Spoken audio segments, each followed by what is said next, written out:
मित्रांनो नमस्कार.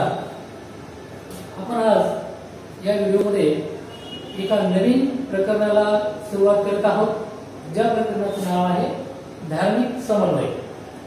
मित्रांनो, आपल्या देशामध्ये वेगवेगळ्या भाषा बोलणारे लोक आहेत, वेगवेगळ्या धर्माचे लोक आहेत, वेगवेगळ्या पंथाचे लोक आहेत, वेगवेगळ्या वंशाचे लोक आहेत.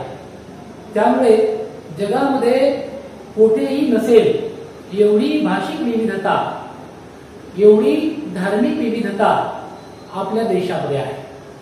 आणि म्हणून आपल्या या देशामध्ये धार्मिक समन्वयाची चळवळ सुद्धा अतिशय महत्वाची ठरलेली आहे. कारण या धार्मिक समन्वयाच्या चळवळीमुळे अनेक धर्म, अनेक पंथ जवळ यायला मदत झालेली आहे.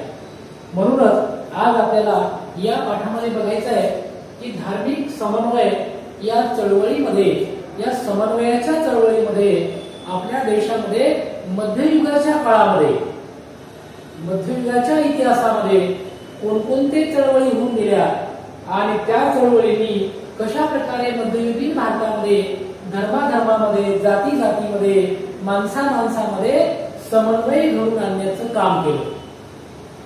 धार्मिक समन्वय म्हणजे धर्माधर्मामध्ये समन्वय, सर्व धर्म समभाव ही भावना. आणि म्हणूनच ज्यावेळी आपल्या देशाला स्वातंत्र्य मिळालं त्यावेळी डॉक्टर बाबासाहेब आंबेडकरांनी आपल्या या संविधानामध्ये सर्व धर्म समभाव हे मूल्य अंगीकारले. कारण आपली मूळ संस्कृती ती आहे. सर्व धर्म समभाव मानणारी आपली संस्कृती आहे. सर्व धर्मांना समान लेखणारी आपली परंपरा आहे. सर्व धर्मांना समतेनं पाहणारी आपली प्राचीन ही संस्कृती आहे. म्हणून या ठिकाणी धार्मिक समन्वयाची चळवळ अतिशय महत्वाची आहे. या धार्मिक समन्वयाच्या चळवळीमधून वेगवेगळ्या प्रकारे लोक एकमेकाशी जोडले गेले. भारताच्या वेगवेगळ्या भागामध्ये, वेगवेगळ्या ठिकाणी वेगवेगळ्या स्वरूपाची धार्मिक समन्वयाच्या ह्या चळवळी उदयाला आलेल्या आपल्याला दिसून येतात. यामुळे धार्मिक चळवळीमध्ये, या चळवळीमधून मोठ्या प्रमाणावर एका प्रदेशाचा दुसऱ्या प्रदेशाशी संबंध आला, एका भाषेचा दुसऱ्या भाषेशी संबंध आला आणि त्यामुळे लोकांमध्ये एकोप्याची भावना निर्माण व्हायला मदत झाली. आणि ही जी काही धार्मिक समन्वयाची चळवळ आहे, ती धार्मिक समन्वयाची चळवळ मोठ्या प्रमाणावर प्रादेशिक भाषेमध्ये निर्माण झाली. म्हणून प्रादेशिक भाषेचाही विकास झाला आणि प्रादेशिक भाषा सुद्धा समृद्ध झाली या चळवळीमुळे.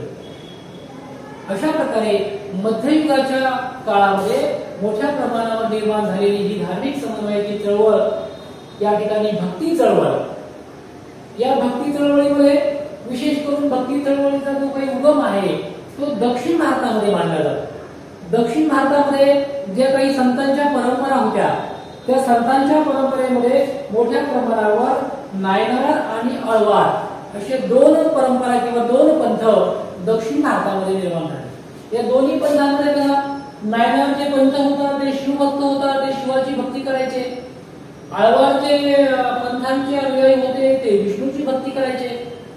मग या दोघांमध्ये समन्वय साधण्याचं काम या भक्ती चळवळीने केलं. आणि भक्ती चळवळीने या दोघांमध्ये समन्वय साधण्यासाठी ईश्वरावर प्रेम करा, ईश्वर एकच आहे, तुमचा आणि आमचा ईश्वर एकच आहे, म्हणून ईश्वरावर प्रेम करा. ईश्वरावर जर तुम्ही प्रेम केलं तर ईश्वर हा सर्वांसाठी आहे, तो सर्वांच्या भक्तीचा मुकेला आहे, म्हणून ईश्वरावर प्रेम करा. आपापसामध्ये माणुसकी ठेवा आणि भूतदया करा, प्राणी मात्रावर प्रेम करा आणि तुमच्या मनामध्ये करुणा असू द्या. जसं 2500 वर्षापूर्वी तथागत गौतम बुद्धांनी करुणा सांगितली, तीच करुणा या संतांच्या भक्ती चळवळीमध्ये आपल्याला पाहायला मिळते. मग अशा प्रकारे दक्षिण भारतामध्ये ही संतांची चळवळ सुरू झाली. मग या चळवळीमधून शिव आणि विष्णू भक्त एकत्र आले आणि हे शिवभक्त आणि विष्णू भक्त एकत्र येऊन त्यांनी अर्धा भाग विष्णूचा आणि अर्धा भाग हा शिवाचा असा हरिहर स्वरूपातील मूर्ती सुद्धा स्थापन केली. म्हणजे शिव आणि विष्णू एकच आहे अशा स्वरूपाची मूर्ती त्या काळामध्ये तयार झाली हरिहर नावाची. म्हणजे अशा प्रकारे यामध्ये धार्मिक समन्वय घडून आला. यामध्ये दोघांमध्ये एकोपा घडून आला की शिवाची भक्ती आणि विष्णूची भक्ती दोघंही सोबत करू लागले. आणि म्हणून त्याच्यामधून हरिहर स्वरूपातील मूर्ती सुद्धा मोठ्या प्रमाणामध्ये निर्माण झाल्या. अशा प्रकारे या भक्ती चळवळीने लोकांना ईश्वरावर प्रेम करा, माणुसकी ठेवा, प्राणी मात्रावर प्रेम करा, मनामध्ये दया आणि करुणा असू द्या. ईश्वर सर्वांसाठी आहे. ईश्वर कोण्या एकासाठी नाही, तर ईश्वर हा सर्वांसाठी आहे. आणि महत्वाचं म्हणजे ईश्वर भेदभाव करत नाही. मानवाने भेदभाव निर्माण केले, ईश्वराने भेदभाव निर्माण केले नाही. म्हणून या भक्ती चळवळीतल्या संतांनी सांगितलं की ईश्वर हा सर्वांसाठी आहे. ईश्वर हा कधीच आपल्या अनुयायांमध्ये भेद करत नाही. आणि त्यामुळे या मोठ्या प्रमाणावर भक्ती चळवळीचा परिणाम या उत्तर भारतात सुद्धा पडला. म्हणजे जसं दक्षिण भारतामध्ये सुद्धा ही चळवळ मोठ्या प्रमाणावर वाढली, परंतु याचाच परिणाम असा झाला की उत्तर भारतातले सुद्धा लोक या चळवळीकडे आकृष्ट झाले. आणि मग दक्षिण भारतामध्ये धार्मिक समन्वय घडून आला आणि त्याच्यानंतर उत्तर भारतात सुद्धा धार्मिक समन्वय घडून आला. उत्तर भारतामध्ये संत रामानुज जे आहेत, त्या रामानुजांच्या शिष्यांमध्ये संत श्रेष्ठ रामानंद आणि रामानंदांचे शिष्य महात्मा संत कबीर. कारण महात्मा संत कबीरांचे दोहे आजही उत्तर भारतामध्ये धार्मिक समन्वयाच्या बाबतीमध्ये अतिशय श्रेष्ठ मानले जातात. म्हणून भक्ती चळवळीमध्ये एक विख्यात नाव म्हणजे महात्मा संत कबीरांचं आहे. हे महात्मा संत कबीरांनी अनेक तीर्थक्षेत्रांना भेटी दिल्या आणि त्यांनी सांगितले की तीर्थक्षेत्रावरच्या भावना सगळीकडे सारख्याच आहेत. उलट तीर्थक्षेत्र, व्रतवैकल्य, कर्मकांड, मूर्तीपूजा यापैकी काहीही मानवाला करायची गरज नाही. म्हणजे तुम्ही तीर्थक्षेत्राला गेले म्हणजे पुण्य मिळेल असं काही नाही. तुम्ही तुमच्या घरी राहून तुम्ही चांगलं वागून सुद्धा पुण्य संपादन करू शकता, अशी शिकवण संत कबीरांनी दिली. संत कबीरांच्या शिकवणीमुळे व्रतवैकल्यच करावं असंही काय नाही. तुम्ही व्रतवैकल्य न करता, उपवास तापास न करता, मूर्तीपूजा न करता सुद्धा ईश्वराच्या सानिध्यात राहू शकता, अशी ही संतांची महान भक्ती चळवळ महात्मा संत कबीरांनी उत्तर भारतामध्ये निर्माण केली. संत कबीरांनी या चळवळीमध्ये जातीभेद अमान्य केला. जातीमध्ये भेदभाव करू नका, पंथामध्ये भेदभाव करू नका, धर्मामध्ये भेदभाव करू नका. आणि हिंदू आणि मुसलमान यांना जवळ आणण्यामध्ये किंवा हिंदू आणि मुस्लिमांचं ऐक्य करण्यामध्ये सुद्धा महात्मा संत कबीरांचं योगदान खूप मोठं आहे. कारण त्या काळामध्ये हिंदू आणि मुस्लिमांमध्ये समन्वय करण्याचं काम, त्यांच्या दोघांमध्ये एकोपा करण्याचं काम, त्या दोघांना धार्मिक दृष्टीने जवळ आणण्याचं काम महात्मा संत कबीरांनी उत्तर भारतामध्ये निर्माण केलं. आणि ज्या ज्या कट्टर हिंदू असतील किंवा कट्टर मुसलमान असतील यांना फटकारण्याचं काम सुद्धा किंवा यांच्यावर शाब्दिक फटकारे ओढण्याचं काम सुद्धा महात्मा संत कबीरांनी याच काळात केलं. त्यानंतर बंगालमध्ये चैतन्य महाप्रभू, या बंगालमध्ये चैतन्य महाप्रभूंनी कृष्ण भक्तीचा महिमा सांगितला की कृष्णाची भक्ती करा. आणि कृष्ण भक्तीचा उपदेश केल्यामुळं त्यांनी जातीची आणि पंथाची बंधनं त्यांनी सुद्धा झुगारून दिली. म्हणजे बंगालमध्ये सुद्धा चैतन्य महाप्रभू यांनी जातीची बंधनं झुगारून दिली, पंथाची बंधनं झुगारून दिली. आसाममध्ये सुद्धा शंकरदेव चैतन्य महाप्रभू यांचे शिष्य यांनी आसाममध्ये सुद्धा अशा प्रकारची परंपरा निर्माण केली. गुजरातमध्ये तर नरसिंह मेहता नावाचे जे काही फार प्रचंड मोठे निस्सीमाशी कृष्ण भक्त होऊन गेले, वैष्णव संत होऊन गेले, या नरसिंह मेहतांनी तर गुजरातमध्ये प्रचंड प्रमाणामध्ये याच्याविषयी काम केलेलं आहे. आणि मग नरसिंह मेहता यांना गुजराती भाषेचे अर्धे कवी मानले जातात. कारण अर्धे काव्य रचण्याचं काम गुजराती भाषेमध्ये या नरसिंह मेहता यांनी केले गुजरातमध्ये. म्हणून गुजराती भाषेचे अर्धे कवी म्हणून सुद्धा नरसिंह मेहता यांचं नाव आपण आदराने घेतो. त्यानंतर संत मीराबाई सुद्धा कृष्ण भक्त होत्या. संत मीराबाई ह्या कृष्ण भक्तीचा महिमा त्यांनी लोकांना सांगितला. या कृष्ण भक्तीचा महिमा सांगण्यासाठी त्यांनी आपल्या घरादाराचा त्याग केला. खरं म्हणजे त्या मेवाडच्या राजघराण्यातील होत्या. मेवाडचं राजघराणं सोडून त्यांनी हा कृष्ण भक्तीचा महिमा लोकांना सांगितला. आणि राजस्थानी आणि गुजराती भाषेमध्ये सुद्धा मोठ्या प्रमाणावर संत मीराबाई यांचे भक्ती काव्य रचना सुद्धा आजही आपल्याला ऐकायला मिळतात, पाहायला मिळतात. त्यांची भक्ती गीतं सहिष्णुता आणि मानवता संदेश देणारी आहे, ही सहिष्णुता निर्माण करणारी आहे, धार्मिक समन्वय निर्माण करणारी आहे आणि मनामध्ये भक्ती निर्माण करणारी आहे. अशा प्रकारे मानवतेचा समतेचा संदेश त्यांनी दिला. त्यानंतर महात्मा संत रोहिदास जे आहेत, रोहिदासांनी सुद्धा मानवतावादाचा पुरस्कार केला, त्यांनी सुद्धा जातीभेदाचा प्रचंड विरोध केला. अशा प्रकारे संत रोहिदास यांनी सुद्धा मानवतावाद आणि मानवाच्या प्रती समर्पणाची भावना, त्यांनी समतेचा आणि मानवतेचा संदेश संत रोहिदासांनी सुद्धा आपल्या त्या काळामध्ये दिलेला आहे. त्यानंतर हिंदी साहित्यामध्ये सुद्धा महाकवी सूरदास होऊन गेले, त्यांनी सूरसागर नावाचं काव्य लिहिलेलं आहे. त्यानंतर मुस्लिम संत होते रसखान नावाचे, यांनी सुद्धा अशा प्रकारच्या या भक्ती चळवळीच्या मोठ्या हातभार लावलेला आहे. त्यानंतर कर्नाटक राज्यामध्ये जर आपण पाहिलं तर कर्नाटक राज्यामध्ये मोठ्या प्रमाणावर जातीभेदाचा प्रचंड विरोध करणारा एक मोठा महान संत होऊन गेला किंवा महान असे व्यक्ती होऊन गेले, ते म्हणजे महात्मा बसवेश्वर. महात्मा बसवेश्वरांनी कर्नाटकामध्ये मोठ्या प्रमाणावर लिंगायत विचारधारेचा त्या ठिकाणी पुरस्कार केलेला आहे, प्रसार केलेला आहे. आणि लिंगायत हा एक वैश्विक धर्म आहे किंवा लिंगायत ही प्रचंड मोठी शक्ती आहे. आणि अशा प्रकारचं कर्नाटक राज्यामध्ये लिंगायत धर्माचा प्रसार करण्यामध्ये कर्नाटकामध्ये महात्मा बसवेश्वरांचं कार्य खूप मोठं आहे. आणि महात्मा बसवेश्वरांचं जे काही श्रम प्रतिष्ठेचं त्यांनी महत्व सांगितलंय, त्याच्यामध्ये ते असं म्हणतात, काय कवे कैलास.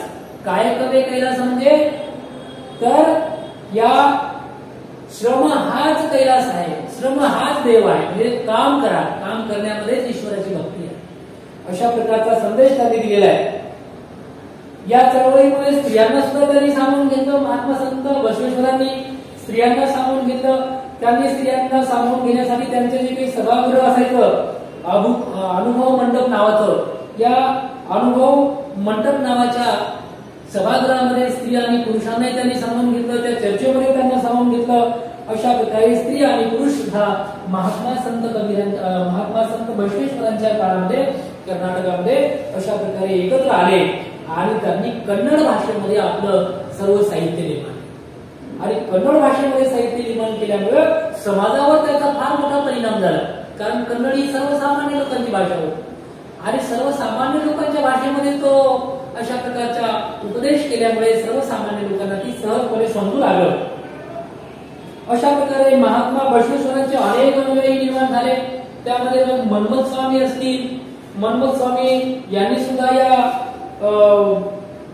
या धर्मामध्ये म्हणूया आपण किंवा या चळवळीमध्ये परमरहस्य नावाचा ग्रंथ लिहिला. त्यानंतर कर्नाटकामध्ये जाऊन हे पंप आणि पुरंदरदास यासारखे सुद्धा मोठे संत होऊन गेले, ज्यांनी कन्नड भाषेमध्ये प्रचंड प्रमाणामध्ये भक्ती कवने रचलेली आहे किंवा भक्ती गीतं रचलेली आहे. आणि आजही भक्ती गीतं ही मोठ्या प्रमाणावर कर्नाटकामध्ये कन्नड भाषेमध्ये त्या ठिकाणचे लोक त्याचं अनुकरण करतात, त्याचं गायन करतात, आपल्या आयुष्यामध्ये ते जगत असतात. अशा प्रकारची भक्ती चळवळ उत्तर भारतामध्ये निर्माण झाली, दक्षिण भारतामध्ये निर्माण झाली, बंगालमध्ये निर्माण झाली, आसाममध्ये निर्माण झाली, राजस्थानमध्ये निर्माण झाली, गुजरातमध्ये निर्माण झाली. एवढंच नव्हे तर महाराष्ट्रात सुद्धा निर्माण झाली. महाराष्ट्रामध्ये संत एकनाथांनी लिहिलेला हिंदू आणि मुसलमान यांच्यातला धार्मिक समन्वयाचा जर तुम्ही महत्वाचा उल्लेख केला तर त्यामध्ये संत शेख मोहम्मद यांनी शेख मोहम्मद अबिंद त्याचे हृदयी गोविंद, म्हणजे या काळामध्ये महाराष्ट्रात सुद्धा हिंदू आणि मुस्लिमांचा समन्वय घडण्याचं काम या ठिकाणी झालेलं आपल्याला पाहायला मिळतं. त्यानंतर महानुभव पंथ हा सुद्धा 13व्या शतकामध्ये निर्माण झाला. 13व्या शतकामध्ये महाराष्ट्रामध्ये महानुभव पंथ, या महानुभव पंथामध्ये चक्रधर स्वामी यांनी याची स्थापना केली महानुभव पंथाची. हे सुद्धा कृष्ण भक्तीची महिमा सांगणारा पंथ आहे. आणि गोविंद प्रभू जे आहेत ते गोविंद प्रभू चक्रधर स्वामींचे गुरु आहेत. आणि मग चक्रधर स्वामींचे गुरु असलेले हे श्री गोविंद प्रभू या चक्रधरांच्या शिष्यामध्ये सुद्धा अनेक जाती धर्माचे लोक आहेत, स्त्री आहेत, पुरुष आहेत. कारण त्यांनी समतावादाचा पुरस्कार केला, मानवतावादाचा पुरस्कार केला. आणि भ्रमंती करून महाराष्ट्रामध्ये या 13व्या शतकामध्ये महानुभाव पंथाच्या या संत मंडळींनी मराठी भाषा समजली. म्हणजे आतापर्यंत संस्कृत भाषेमध्ये सगळं साहित्य निर्माण व्हायचं, वेदांची निर्मिती संस्कृत भाषेमध्ये, उपनिषदांची वेदाची भाषा पाहिली ती संस्कृत आहे, म्हणजे सर्व साहित्य हे संस्कृत भाषेमध्ये निर्माण व्हायचं. परंतु 13व्या शतकामध्ये मात्र प्रथमच या महानुभाव पंथाच्या संतांनी काय केलं, मराठी भाषेचा आणि मराठी भाषेचा वापर केल्यामुळे मराठी भाषेचा विकास झाला, मराठी भाषेमध्ये ग्रंथ निर्मिती झाली. आणि या पंथाचा प्रसार जर आपण पाहिला तर महाराष्ट्रामध्ये विदर्भ, मराठवाडा याशिवाय पंजाबमध्ये सुद्धा हा पंथ गेलेला आहे. काही पंथाचे संत हे अफगाणिस्तानमध्ये सुद्धा गेलेले आहेत, म्हणजे अफगाणिस्तान पर्यंत सुद्धा हा पंथ पोहोचलेला आहे, ज्याचं नाव आहे महानुभाव पंथ. महानुभाव पंथाचे जर आपण काही शिष्य पाहिले, अनुयायी पाहिले, उदाहरणार्थ माईक भट्ट यांनी लीळाचरित नावाचा ग्रंथ लिहिला, हा लीळाचरित नावाचा ग्रंथ. त्यानंतर आद्य कवयित्री महदंबा यांनी धवळे लिहिलेले आहेत. त्यानंतर केशववास यांचं सूत्रपाठ किंवा दृष्टांत पाठ लिहिलेला आहे. दामोदर पंडितांचं वच्छहरण लिहिलेलं आहे. भास्कर भट बोरीकर यांचं शिशुपालवर लिहिलेलं आहे. आणि नरेंद्राचं रुक्मिणी स्वयंवर हे सुद्धा याच काळामध्ये महानुभाव पंथाच्या मराठी भाषेमध्ये असेल. आणि त्यामुळं मराठी भाषा समृद्ध होण्यामध्ये या महानुभाव पंथाचा सुद्धा खूप मोठा वाटा आहे. आणि महाराष्ट्रात सुद्धा आज आपण जे महाराष्ट्र राज्य पाहतो, प्रगत असलेलं शिव फुले छत्रपती शिवरायांचं आणि शिव फुले आंबेडकरांचं महाराष्ट्र राज्य, या महाराष्ट्राच्या राज्यामध्ये सुद्धा अशा प्रकारे 13व्या शतकामध्ये धार्मिक समन्वयाची जबाबदारी या महानुभाव पंथाच्या लोकांनी सुद्धा पार पाडलेली आहे, संतांनी सुद्धा पार पाडलेली आहे. त्यानंतर पंजाबमध्ये जो नवीन धर्म निर्माण झाला तो म्हणजे गुरु नानक यांचा शीख धर्म. गुरु नानक हे शीख धर्माचे संस्थापक मानले जातात. त्यांनी शीख धर्म स्थापन केला आणि ते पहिले त्यांचे गुरु आहेत. त्यानंतर अनेक गुरु होऊन गेले. त्यामध्ये दुसरे गुरु आहेत गुरु अंगद देव, तिसरे गुरु आहेत गुरु अमरदास, चौथे गुरु आहेत गुरु रामदास, पाचवे गुरु आहेत गुरु अर्जुन देव, सहावे गुरु आहेत गुरु हरगोविंद, सातवे गुरु आहेत गुरु हरराय, आठवे गुरु आहेत गुरु हरकिशन, नववे गुरु आहेत गुरु तेज बहादूर आणि 10वे गुरु होते गुरु गोविंद सिंग. आणि गुरु गोविंद सिंगांची जी काही समाधी आहे किंवा गुरु गोविंद सिंगाचा जो काही गुरुद्वारा आहे नांदेडला, इसवी सन 1708 मध्ये त्यांच्यावर प्राणघात हल्ला झाला आणि नांदेड मुक्कामी त्यांचं निधन झालं. त्या गुरु गोविंद सिंगाच्या स्मृती प्रित्यर्थ तो गुरुद्वारा बांधलेला आहे नांदेड. त्यानंतर गुरु गोविंद सिंगांनी सांगितलं की यानंतर आपले गुरु होणार नाही, तर आपला जो ग्रंथ आहे गुरु, त्याला ग्रंथालाच त्यांनी गुरु मानलेला आहे, म्हणून त्याचं नाव पडलेलं आहे गुरु ग्रंथ साहिब. या गुरु ग्रंथ साहिब मध्ये सुद्धा काही संतांच्या रचना आहेत. त्यामध्ये गुरु नानक देवांच्या रचना आहेत, त्यामध्ये महात्मा संत कबीरांच्या रचना आहेत. त्यानंतर महाराष्ट्रामध्ये संत नामदेव महाराजांच्या रचना सुद्धा या ग्रंथामध्ये आहेत. नामदेव वाणी म्हणजे महाराष्ट्रातले नामदेव महाराज पंजाबमध्ये राहतात, पंजाबमध्ये त्यांची मंदिरं बांधलेली आहेत. एवढंच नव्हे तर शीख धर्माच्या पवित्र धर्मग्रंथामध्ये सुद्धा मोठ्या प्रमाणावर त्यांची जे काही काव्य आहेत ते आपल्याला पाहायला मिळतात, ऐकायला मिळतात. अशा प्रकारे गुरु नानक यांच्यानंतर त्यांचे जे काही 10 गुरु झाले, त्यानंतर शेवटी त्यांनी गुरु ग्रंथ साहिब यालाच आपला गुरु मानलं. अशा प्रकारे गुरु नानकांनी ज्यावेळी शीख धर्माची स्थापना केली त्यांनी सर्व तीर्थक्षेत्रांना अगोदर भेटी दिल्या. अगदी मक्का आणि मदिनेला सुद्धा ते जाऊन आले. आणि त्यानंतर त्यांच्या असं लक्षामध्ये आलं की भक्ती भावना सगळीकडे सारखीच आहे, कोणताही धर्म असले. म्हणून त्यांनी सांगितलं की सर्वांशी सारखेपणाने वागा. हिंदू आणि मुस्लिम यांच्यामध्ये त्यांनी ऐक्य साधण्याचा प्रयत्न केला. यासाठी त्यांनी शुद्ध आचरणावर भर दिला. आणि मग गुरु नानकांना अनेक शिष्य मिळाले आणि या गुरु नानकांच्या शिष्यांना शीख असं म्हणतात. आणि त्यांनी निर्माण केलेला धर्म हा शीख धर्म म्हणून मान्यता प्राप्त आहे. अशा प्रकारे त्यांचा जो काही ग्रंथ आहे तो आहे गुरु ग्रंथ साहिब.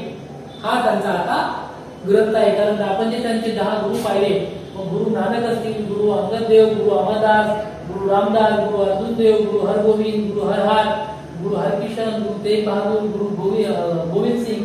आणि मग गुरु गोविंद सिंगांनी सांगितलं की आपल्यानंतर आता गुरुची परंपरा खंडित होईल आणि यानंतर जो आपला गुरु असतील तर ते म्हणजे आपला ग्रंथ हेच गुरु असतील. म्हणून गुरु ग्रंथ साहिब. अशा प्रकारे धार्मिक समन्वयाचा फार मोठा प्रयत्न हिंदू आणि मुसलमानांमध्ये किंवा हिंदू धर्मीय आणि मुस्लिम धर्मीयांमध्ये समन्वय करण्याचा फार मोठा प्रयत्न गुरु नानकांनी या काळामध्ये केलेला आपल्याला पाहायला मिळतो. अशा प्रकारे गुरु नानक, संत नामदेव महाराज, संत महात्मा कबीर या सगळ्यांचे जे काही काव्य आहेत ते आपल्याला या गुरु ग्रंथ साहिब ग्रंथामध्ये पाहायला मिळतात. अशा प्रकारे गुरु नानकांच्या नंतर त्यांचे 9 गुरु झाले आणि शेवटी मग त्यांनी गुरु ग्रंथ साहिब किंवा गुरु त्या ग्रंथाला त्यांनी गुरु मानले. त्यानंतर सुफी पंथ. सुफी पंथ हा सुद्धा मुस्लिम धर्मामध्ये निर्माण झालेला एक धार्मिक पंथ आहे, ज्यांनी सांगितलं की ईश्वर हा प्रेममय आहे. ईश्वरापर्यंत जर तुम्हाला जायचं असेल ना तर प्रेम आणि भक्ती या 2 मार्गाने जाते. ईश्वरावर प्रेम करा, ईश्वर तुमच्यावर प्रेम करेल. ईश्वराची भक्ती करा, ईश्वराची तुम्हाला प्राप्ती होईल.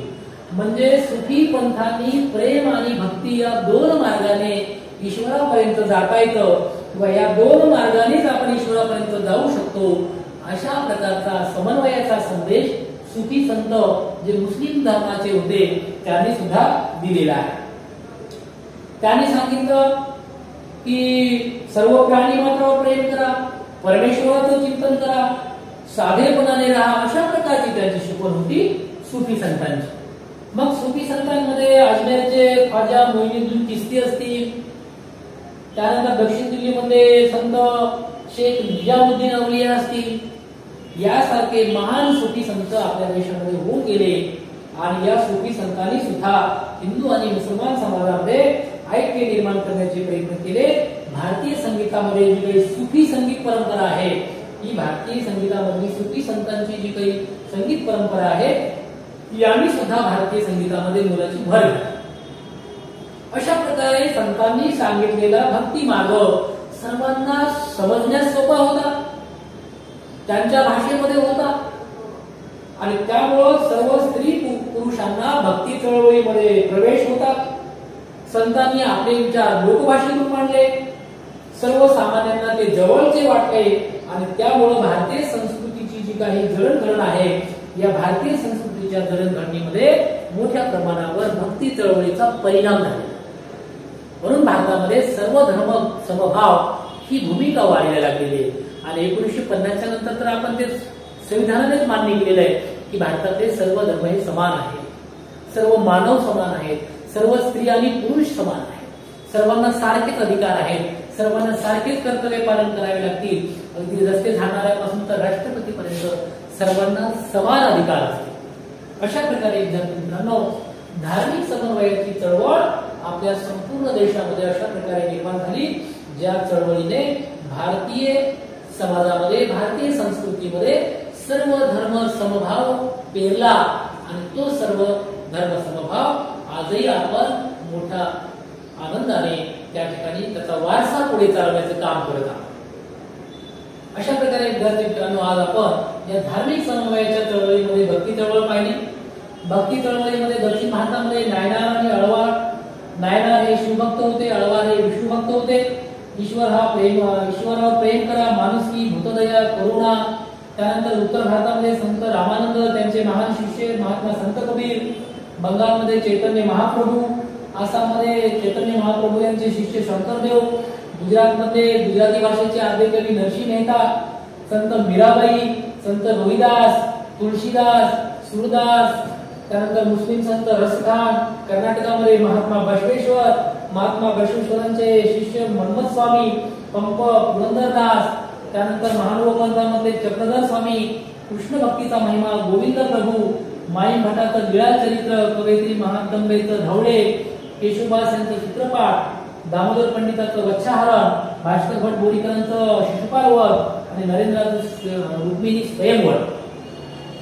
त्यानंतर महान असे गुरु नानक ज्यांनी शीख धर्माची स्थापना केली, त्याच्यामध्ये त्यांनी सर्व जाती धर्माच्या लोकांना प्रवेश दिला आणि सर्व भक्तिभावनेची चळवळ सगळीकडे सारखीच आहे, सर्वांची भक्ती ही सारख्याच प्रमाणात आहे, अशा प्रकारची त्यांची भावना या काळात आपल्याला दिसून येते. त्यानंतर सुफी संतांमध्ये सुद्धा प्रेम आणि भक्ती यावर आधारितच त्यांनी आपल्याला शिकवण दिलेली आहे, ज्यामध्ये ख्वाजा मोइनुद्दीन चिश्ती असतील किंवा शेख निजामुद्दीन अवलिया असतील.